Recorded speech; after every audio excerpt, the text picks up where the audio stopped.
Before the boom of the $20 budget bracket, there were the big three IEM that every beginner was recommended to buy as their first IEM. The Moondrop Aria, the Tin T3 Plus, and of course the DUNU Titan S. All costing around $79, they were the go-to choice for anyone entering the hobby that's looking for bang for buck back in 2022. And while the Aria was eventually surpassed by the Aria 2 and the T3 Plus was swallowed by the highly competitive market of today, the Titan S still stands. People still buy it, love it, and support it till this day. But why?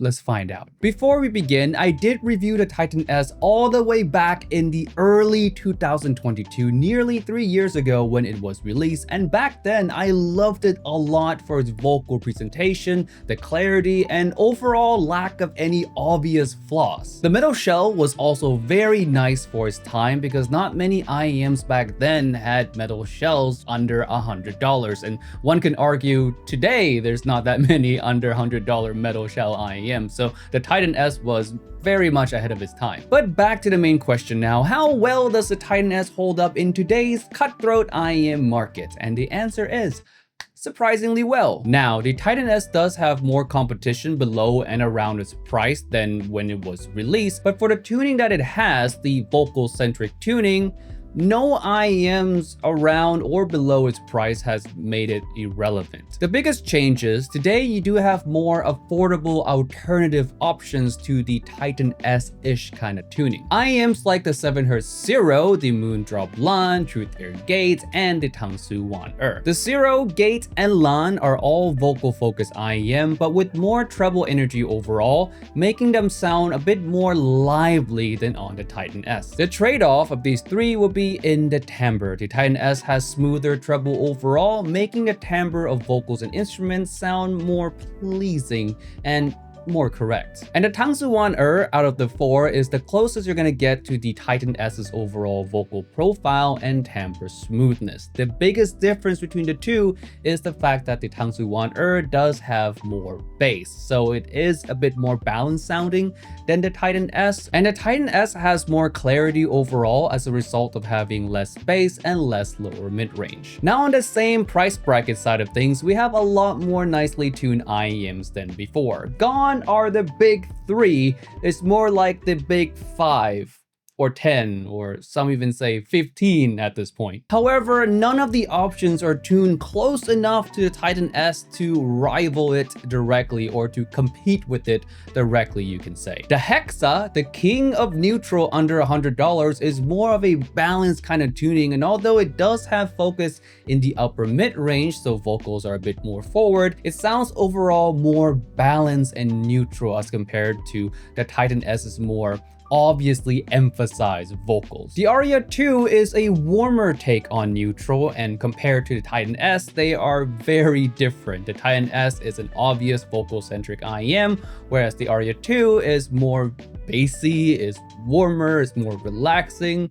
Just very different. The Keyfine's Delcy is another great option under $100, but this one is more V-shaped. And just a bit of a side note, the Delcy is kind of like a spiritual successor to the Tin T3 Plus in a way, because the Tin T3 Plus back then occupies the V shape of choice in the big three, and in today's market, the Delcy kind of takes that throne. But back to the Titan S, these two IEMs cannot be more opposite. Again, Titan S, vocal-centric, Delcy, more bass, more treble, V-shape. And lastly, the Tangsu Xuannu. Now, the Xuannu is the closest tuning to the Titan S at around this price point, but I would say that there are differences that would make someone prefer one over the other. The Xuannu's first big deviation from the Titan S is the fact that it does have more bass, making it sound overall more balanced than a Titan S. And the second difference comes in the treble and overall technicalities. The Titan S just sounds more tactile here